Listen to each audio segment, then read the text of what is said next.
Hello everyone, and welcome back to the channel. The full image spoilers for One Piece. Chapter 1159 are here. A lot of the dialogue in this week's raw scans has been blurred out. So first, let's go through a dramatic interpretation.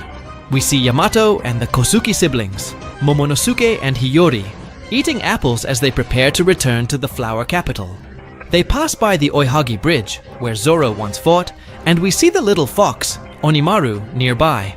This chapter begins on the storm-battered island of Hachinosu 39 years ago. It's discovered that a man named Sorin Malon has been murdered, and even worse, Shakky has been kidnapped. Rox D. Xebec is absolutely furious. This entire crime unfolded in just a matter of hours. The traitor, Wang Zhi, is seen happily counting a pile of money, while the other pirates, unaware of his betrayal, are weeping in sorrow. The news of Shakky's kidnapping sends shockwaves across the world. When Roger sees the newspaper, he angrily shreds it to pieces. Rayleigh, too, looks at the paper, his hands trembling. Deep down, he still cares a great deal for Shakky. The scene shifts to God Valley in the West Blue. St. Figaland Garling has returned. He's met by a red-haired woman who introduces him to two children, a baby Shanks and another baby apparently named Shamrock. Garling calls the twins cute, but then he coldly refuses the woman's plea for him to stay and live with them. The reason is chillingly simple. God Valley is set to be destroyed today. A massive fleet of marine warships has already surrounded the island. Then, in an act of pure, top-tier evil, Saint Garling cruelly stabs the red-haired woman. What an absolute monster! He contacts the Marines and tells them to begin the operation. The people in the town have no idea what's happening and are trying to evacuate the children. Marines storm the island in droves. One young Marine questions this operation targeting civilians, but is immediately reprimanded by his superior. The Marines point their guns at innocent people. Here, they've captured a woman and several children. This woman is the same one we saw in Kuma's flashback.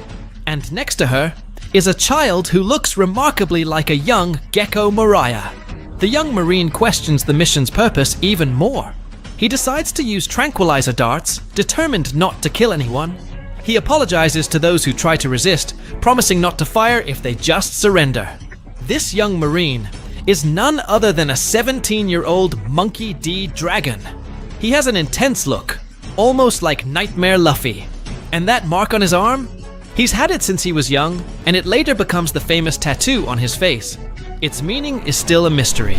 Other Marines on the island are using hypnotic gas bombs, rounding up the people of God Valley on a massive scale. Dragon looks on, deeply concerned. Cut to a Marine prison ship, transporting slaves to God Valley. Someone has secretly slipped into the communications room. They're almost discovered by a Marine, but it's revealed to be Ginny.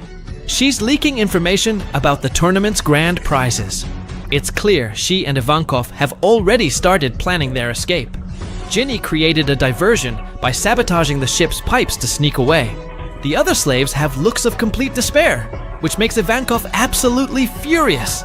Meanwhile, a young Big Mom notices Ivankov's fiery, determined spirit. With a knowing smile, she demands hush money, threatening to reveal a major secret if Ivankov doesn't pay up.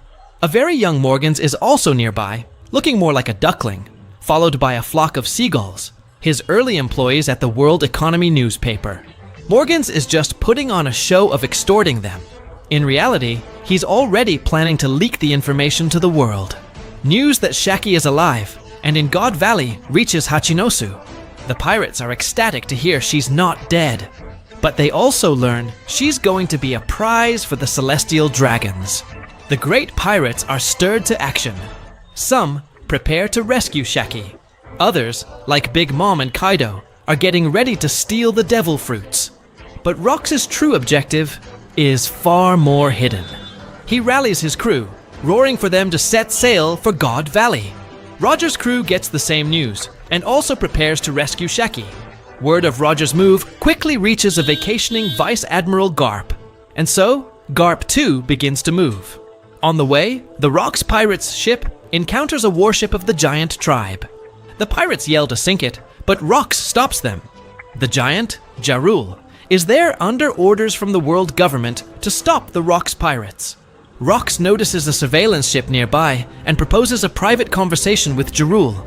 The two old friends sit on the giant's kneecap, sharing a drink, while their crews watch anxiously.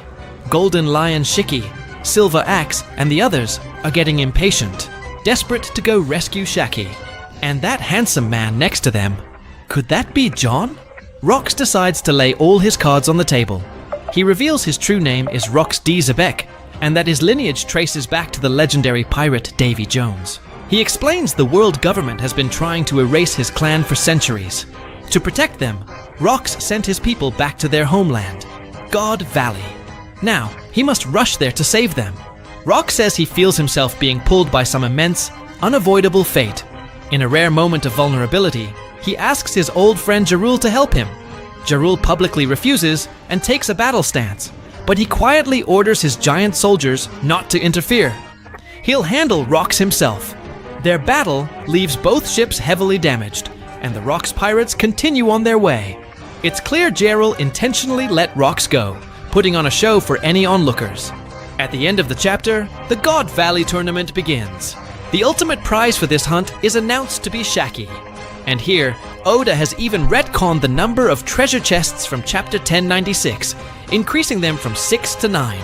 The designs on the chests are also more detailed. These 9 devil fruits must have a massive impact on the future story.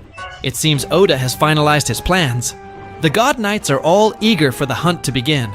The long-haired Holy Knight is also present. Saint Saturn also looks much younger here, suggesting that perhaps only some of the Gorosei do not age, making them even more special as potential vessels for Imu. We cut to a room where Dragon, following a trail of blood, finds the dying red-haired woman. She begs him, "Save my children!" In another shot, a small crying child appears. His mother is trying to comfort him. It's little Teach. Then, the announcer's voice booms across the valley.